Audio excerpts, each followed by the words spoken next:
বাড়তে বাড়তে ধরেন 60 হলো, 65 হলো, তখন ব্যাংকটার খুব গরম লাগে। তখন ব্যাংকটার মনে হয় যে এখান থেকে লাফ দিই, ওই পাত্র থেকে লাফ দিই। কিন্তু ব্যাংকটা ভাবে কি দরকার লাফানোর, আমি তো সহ্য করতে পারতেছি, অসুবিধা কি, থাকি না এখানে, একটু সহ্য করে থাকি।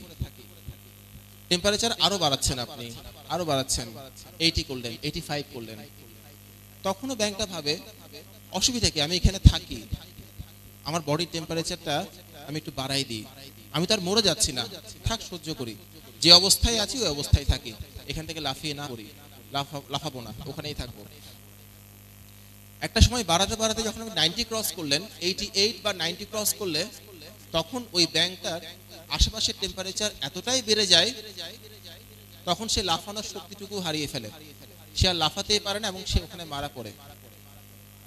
যখন আমরা কোন একটা সমস্যার মধ্যে থাকি, কোন একটা ঝামেলার মধ্যে থাকি, তখন আমরা অনেক সময় ভাবি কি যে থাক, আমি তো সহ্য করতে পারতেছি, অসুবিধা কি, দেখি না কি হয়, দেখি না কি হয়, সহ্য করি। ঝামেলা আরো বাড়তেছে, আমি চাইলে কিন্তু তখনও বেরোতে পারি, তখনও বেরোচ্ছি না, থাক সহ্য করি, টিকে থাকি। এইভাবে করে একটা সময়ে সমস্যা বাড়তে বাড়তে এমন একটা কন্ডিশন মানে সিচুয়েশনে চলে আসবে, যখন আমরা চাইলেও আর সেখান থেকে বেরোতে পারবো না, ওই সমস্যা বা ঝামেলাটা আমাকে শেষ করে দিবে। ওই পয়েন্টটা আসার আগে যদি আপনি বেরোতে না পারেন, আপনার মৃত্যু নিশ্চিত, যে কোনো ক্ষেত্রেই, রিলেশনের ক্ষেত্রে হোক কিংবা লাইফের কোনো ঝামেলার ক্ষেত্রে হোক, তার আগে বেরোতে হবে। যারা একটু বুদ্ধিমান তারা ওই পয়েন্টটা বুঝতে পারে যে এখন আমার বেরোতে হবে, কখন আপনার ঘুরে দাঁড়াতে হবে, এটা বোঝাটা সবচেয়ে ইম্পর্টেন্ট। একটা ক্যাপশন দেন তো ভাই, কি বলা যায় এটাকে, কি বলে এটাকে, ওই পড়ো কি, আপনি জানেন নাকি এর জামাই গো কি বলেন, ওকে কিস করতেছে আর ওই মেয়েটা রাগে পাইছি তোরে দেখাবো মজা, এই টাইপের কিছু একটা না? আচ্ছা, এটা হচ্ছে জেলাসি। Thank you. ঈর্ষা, ঈর্ষা, হ্যাঁ। আচ্ছা, তো ঈর্ষা আসলে তেমন কোনো কাজে আসে না। কেন? যে চুমু খাওয়ার সে কিন্তু চুমু খাবে, লুকিয়ে হলেও খাবে, খাবে না? খাবে তো। আর যে চুমু খাওয়ার না, সে খাবে না। ঈর্ষা করে আসলে লাভ নাই। আমরা অনেকেই সফল মানুষদের ঈর্ষা করি। আমার ক্ষেত্রে যেটা হয়, আমি যতটা ঈর্ষা করি তার চেয়ে বেশি ফলো করি উনি কিভাবে ওই জায়গায় গেলেন, কিভাবে উনি গ্রেট হলেন, ওটাকে ফলো করার চেষ্টা করি। ঈর্ষা করে কিন্তু লাভ নাই, ঈর্ষা কিন্তু মানসিক শক্তি কমায় দেয়। আপনি তার চাইতে ফলো করেন উনার ভালো কাজগুলোকে, উনি কিভাবে কাজটা করলেন সেটাকে ফলো করেন। 3 হাতের মানুষ আমরা অনেকেই আছি যারা 3 হাতের মানুষ, ডান হাত, বাম হাত, আর একটা কি অজুহাত। অজুহাত আসলে তেমন কোনো কাজে লাগে না। কেন বলি, যদি আপনি সফল হন তাহলে আপনার অজুহাত দেখাতেই হবে না। যদি আপনি ব্যর্থ হন, আপনার অজুহাত কেউ কেয়ারই করবে না, শুনবেই না, পাত্তাই দিবে না। অজুহাতের আসলে কোনো ভ্যালু নাই।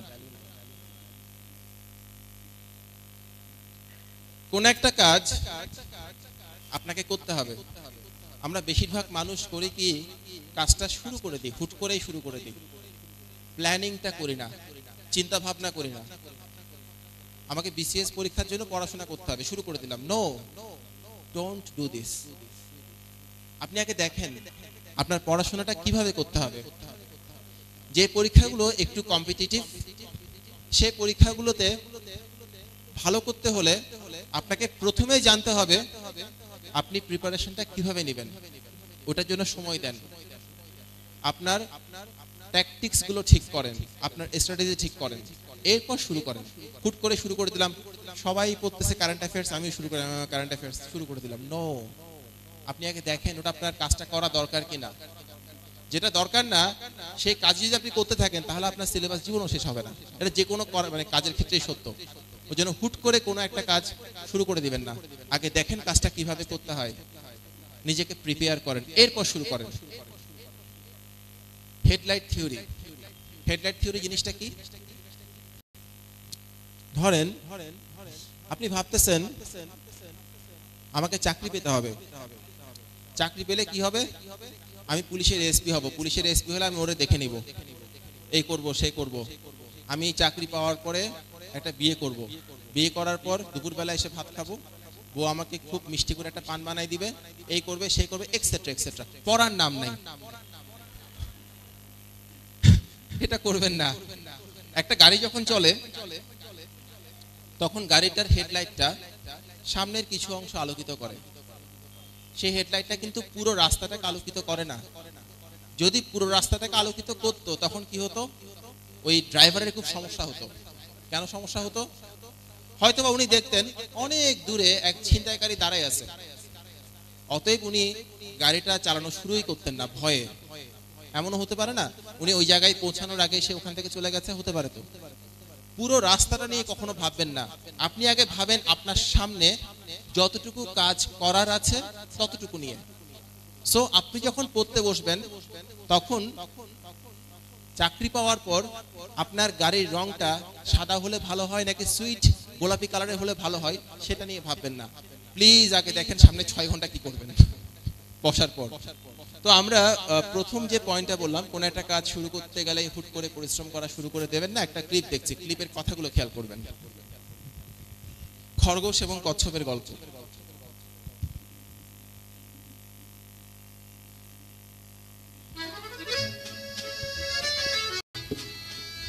Once upon a time, a turtle and a rabbit had an argument about who was faster. They decided to settle the argument with a race. The turtle and the rabbit both agreed on a route and started off the race. The rabbit shot ahead and ran briskly for some time. Then, seeing he was far ahead of the turtle, he thought he'd sit under a tree for some time and relax before continuing the race. He sat under the tree and soon fell asleep. The turtle, plodding on, overtook him and soon finished the race. Emerging as the undisputed champ, the rabbit woke up and realized that he'd lost the race. The moral of the story is that slow and steady wins the race. This is the version of the story that we've all grown up with. But our version of the story continues. The rabbit was disappointed at losing the race, and he did some thinking. He realized that he'd lost the race only because he had been overconfident, careless, and lax. If he had not taken things for granted, there's no way the turtle could have beaten him. So, he challenged the turtle to another race. The turtle agreed.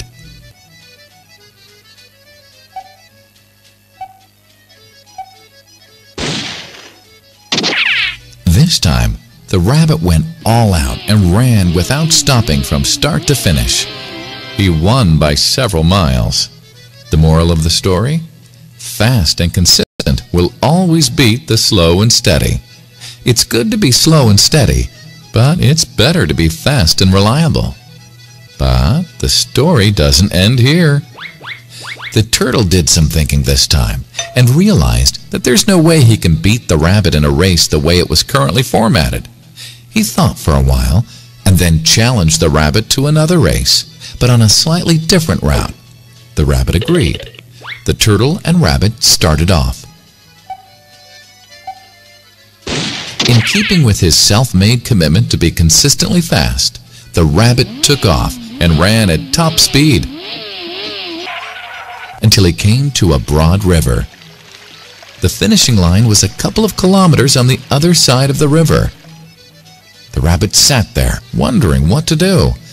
In the meantime, the turtle trundled along, got into the river, swam to the opposite bank, continued walking, and finished the race. The moral of the story? First, identify your core competency, and then change the playing field to suit your core competency. The story still hasn't ended. The turtle and rabbit by this time had become pretty good friends, and they did some thinking together. Both realized that the last race could have been run much better. So, the turtle and rabbit decided to do the last race again, but to run as a team this time. They started off, and this time the rabbit carried the turtle till the riverbank. There, the turtle took over and swam across with the rabbit on his back. On the opposite bank, the rabbit again carried the turtle, and they reached the finishing line together. Both the turtle and rabbit felt a greater sense of satisfaction than they'd felt earlier. The moral of the story? It's good to be individually brilliant and to have strong core competencies, but unless you're able to work in a team and harness each other's core competencies, you'll always perform below par, because there will always be situations at which you'll do poorly and someone else does well. Teamwork is mainly about situational leadership, letting the person with the relevant core competency for a situation take leadership. And that is the end of the story.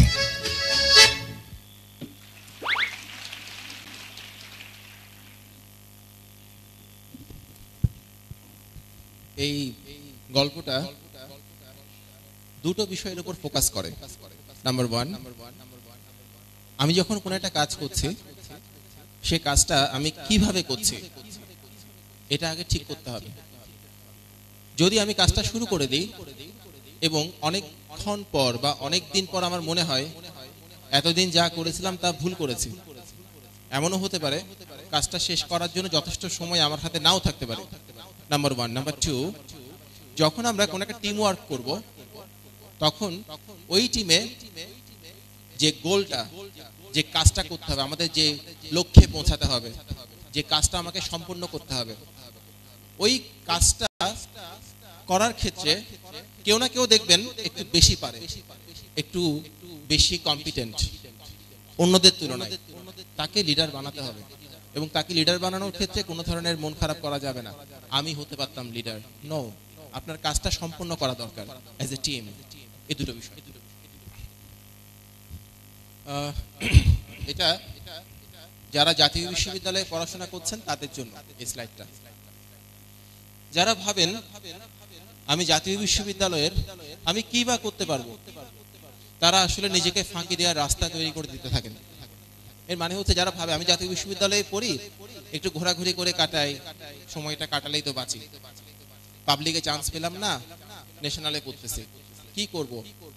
আসলে তারা মনে মনে চাই ফাঁকি দিতে, এবং সে ফাঁকি দেওয়ার পক্ষে কিছু যুক্তি দাঁড় করায়, আর কিছু না। আমাকে স্যার বলছিলেন কিছুক্ষণ আগে যে ন্যাশনাল ইউনিভার্সিটির অনেকেই ঘোরাঘুরি করে, সময়টা নষ্ট করে। প্লিজ এটা করবেন না। কেন করবেন না আমি বলছি, এখানে আছে। এরকম চিন্তা থেকে নিজেকে ক্ষমা করে দেওয়ার প্রবণতা তৈরি হয় এবং চ্যালেঞ্জ গ্রহণ না করার মানসিকতা গড়ে ওঠে। কারণ দেখেন, আপনি যখন ভাবতেছেন থাক ঘোরাঘুরি করে সময়টা পার করি, অনার্সের 4 বছর, তখন কিন্তু আপনি বেসিক্যালি ফাঁকি দিচ্ছেন। আপনি নিজেকে প্রিপেয়ার করতেছেন না, আপনি ফাঁকি দিচ্ছেন। এবং এই নিজেকে যে ব্যক্তি ক্ষমা করে দেয়, সেই ব্যক্তি কখনোই তার লক্ষ্যে পৌঁছাতে পারে না। পৃথিবীর সবাইকে ক্ষমা করে দিবেন, একমাত্র আপনাকে ছাড়া, আপনার নিজেকে ছাড়া কোনোদিন ক্ষমা করবেন না। আপনাকে বলতে হবে নিজেকে, ও পারলে তুমি পারবা না কেন, তোমাকে পারতে হবে। এই ধারণার প্রতিদিনের চর্চার মাধ্যমে আপনি নিজেকে দুর্বল করে দিতে থাকেন, কাজের মান এবং কাজের প্রতি উৎসাহ কমতে থাকে। যাদের সাথে মিশলে আপনার ওই ধারণা আর চিন্তা ভাবনা বেশি করে জাগে, তাদের সাথে কম কম মিশেন। খুবই ইম্পর্টেন্ট। যাদের সাথে মিশলে আপনার নিজেকে মনে হয় আপনি ন্যাশনাল ইউনিভার্সিটির আপনি কিছু করতে পারবেন না, প্লিজ তারা আপনার বন্ধু না। বন্ধু বা আপনার জন্য সঠিক ব্যক্তি বুঝে নেয়ার সবচেয়ে সহজ ওয়ে, যেটা আমি ফলো করি, আমার কাছে মনে হয় সবচেয়ে সহজ ওয়ে, যে লোকটা আপনার জন্য সঠিক তার সাথে মেশার সময় আপনি কখনো লো ফিল করবেন না। লো ফিল করা বোঝেন? হীনমন্যতায় ভোগা। আপনি কখনো লো ফিল করবেন না। আর যে লোকটা আপনার জন্য সঠিক তার সাথে লো ফিল করবেন না। যে লোকটা ঠিক না তার সাথে মেশার সময় লো ফিল করবেন। সে আপনার কথাবার্তায় আপনাকে কিংবা আচরণে আপনাকে লো ফিল করাবে। এই ধরনের লোকের সাথে মিশে আসলে কোনো লাভ নাই। আমি দেখেছি বা আমি যেটা বিশ্বাস করি, ধরেন যে কোনো একটা কম্পিটিশনে আমি অংশগ্রহণ করব, যে কোনো কম্পিটিশন, যেহেতু আমাকে সেই কম্পিটিশনে অংশগ্রহণ করতে দেওয়া হচ্ছে, এর মানে হলো ওই কম্পিটিশনে যারা অংশগ্রহণ করছেন তাদের কারো তুলনায় আমার যোগ্যতা কোনো অংশে কম না। কম হলে সেখানে আমাকে অংশগ্রহণ করতে দেওয়া হতো না। উদাহরণ দিয়ে বলি, আমার জিপিএ ছিল 2.74। অনেকগুলো চাকরির পরীক্ষাতে জিপিএ লাগে 3 লাগে, কমপক্ষে 3। আপনারা দেখেন নাই, উল্লেখ করে দেয় কিন্তু 3 লাগবে। তার মানে যে সমস্ত চাকরির পরীক্ষায় 3 লাগে ওই সমস্ত চাকরির পরীক্ষায় আমি না, এগুলো আমার জন্য না। কিন্তু যেহেতু আমাকে এই পরীক্ষাটা দিতে দেওয়া হয়েছে, বিসিএস পরীক্ষা, সো পিএসসি মনে করে এই পরীক্ষায় যারা অংশগ্রহণ করছে তাদের কারো তুলনায় আমার যোগ্যতা কোনো অংশে কম না। কম হলে আমাকে পরীক্ষা দিতে দেওয়ার সুযোগ দেওয়া হতো না। আমি যদি নিজেকে প্রিপেয়ার করতে না পারি সেই দোষটা আমার, পিএসসির না। আপনি এটা মাথায় রাখবেন। আপনি দেখেন না কেন ন্যাশনাল ইউনিভার্সিটি থেকে বিভিন্ন ক্যাডারে ফার্স্ট সেকেন্ড হয় না? হয়তো আপনার ফার্স্ট সেকেন্ড হতে তো খুব ভালো, না হতে পারলে আপনি একটা চাকরি তো পাবেন ভাই, সেটাও পাবেন না। উদাস হয়ে আমতলা জামতলা করবেন, আবার মন খারাপ করবেন, সেটা তো হয় না রে ভাই। আমার কথাটা বুঝতে পারছেন আমি কি বলছি? আপনার এই ধরনের দুর্বলতা আপনার নিজের তৈরি, আর কারো না। এটা নিয়ে দয়া করে অভিযোগ করবেন না, কেউ না কেউ তো করছে কাজটা। আমরা আরেকটা কাজ করি, অনেক সময় একটা ফোন আসছে, আমি বুঝতে পারি এই ফোনটা ধরলে ওপাশ থেকে যে কথাগুলো শুনবো সে কথাগুলো আমার মেজাজটা খারাপ করে দিবে, বুঝি না অনেক সময় এরকম। তা সত্ত্বেও আমরা ফোনটা ধরি, জেনে শুনে বিষ পান করি না? প্লিজ ধরবেন না। আপনি তো জানেন যে ফোন করছেন উনি রেগে আছেন আপনার সাথে, একটু পরে ফোন করেন না ভাই। ওর রাগটা তো একসময় কমবে না? পৃথিবীর সব ঝড়িতে একসময় থামে। এরপর ফোন করে বলেন, জানো তুমি আমাকে ফোন করছিলে, আমি ধরতে পারি নাই, সরি সরি সরি, কেন ফোন করছিলা বলো। দেখবেন সব ঠিক, সব ঠিক। আপনি সম্মান করেন কিংবা ভালো মনে হয় এই ধরনের কোন ব্যক্তির 10টা ভালো দিক একটা কাগজে লিখে ফেলেন এবং সেগুলো উনার মতো করে আপনি করতে পারেন, সেটা বিশ্বাস করেন এবং প্র্যাকটিস করেন করা। আমি যেটা করতাম বলি, আমার এক স্যার ছিলেন রণজিৎ রক্ষিত, আমরা যখন স্কুলে পড়তাম তখন। ওই স্যারের বাচনভঙ্গি অসাধারণ, অসাধারণ মানে অসাধারণ। উনি আবৃত্তিকার ছিলেন, আমরা শুনতাম, উনি বায়োলজি পড়াতেন আমাদের। স্যার যখন পড়াতেন আমি মুগ্ধ হয়ে শুনতাম এবং আমি বাসায় গিয়ে দরজা বন্ধ করে স্যারের মতো কথা বলার চেষ্টা করতাম। এটা খুব কাজে দেয়। একজনের হাঁটার স্টাইলটা সুন্দর, আমি চেষ্টা করি ওনার মতো করে হাঁটার।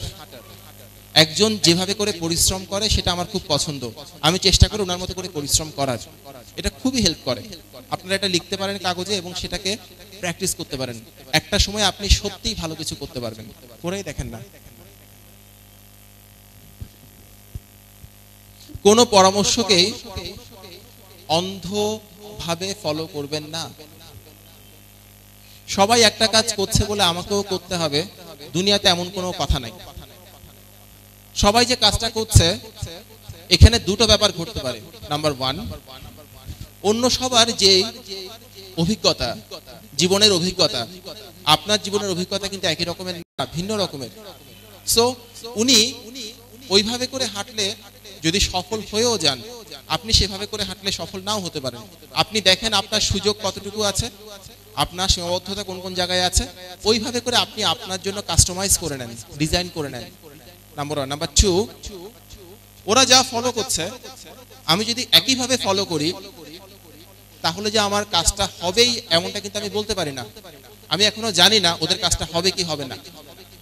আমি যখন বিসিএস পরীক্ষার জন্য প্রিপারেশন নেওয়া শুরু করি তখন আমি দেখতাম সবাই অনেক কিছু করে, যেমন ধরেন পৃথিবীর ম্যাপ মুখস্থ করে ফেলে, পৃথিবীর ম্যাপটা মুখস্থ করে ফেলে। তখন আমি ভাবলাম এই পৃথিবীর ম্যাপ মুখস্থ করা তো আমার পক্ষে সম্ভব না, কারণ আমার মুখস্থবিদ্যা ভালো না, আমার মুখস্থবিদ্যা খুবই দুর্বল, আমি পারি না মুখস্থ রাখতে। এই জিনিসটা আমার পক্ষে সম্ভব না, আমি কি করবো? আমি কি বিসিএস পরীক্ষা দিব না? তখন আমি ভাবলাম ওরা যে ম্যাপ মুখস্থ করে আসলে এই ম্যাপ মুখস্থ করার দরকার আছে কিনা। আমি প্রশ্ন ঘাটাঘাটি করা শুরু করলাম, ঘাটাঘাটি করে দেখলাম ওই ম্যাপটা মুখস্থ না করলে আমার তেমন কিছু সমস্যা হবে না। ওই ম্যাপটা মুখস্থ না করলে আমি প্রিলিমিনারিতে হয়তো বা একটা বা দুইটা আনসার করতে পারবো না, অসুবিধা কি? ওটার জন্য যে পেনটা নিতে হয় সেই পেনটা আমি কেন নিব? আরো একটা উদাহরণ দিই, দেখবেন current affairs, current world, current knowledge, আজকের বিশ্ব, এই ধরনের কিছু বই অনেকে মুখস্থ করে ফেলে। দেখছেন কখনো? সত্যি অনেক কষ্টের একটা কাজ। যারা current affairs, current news, current world পড়েন তারা জানেন সত্যি অনেক কষ্টের একটা কাজ। তখন আমি ভাবলাম এই জিনিস মুখস্থ করা আমার পক্ষে আসলে সম্ভব না, এটা আমার একটা লিমিটেশন, সবাই তো সবকিছু পারে না।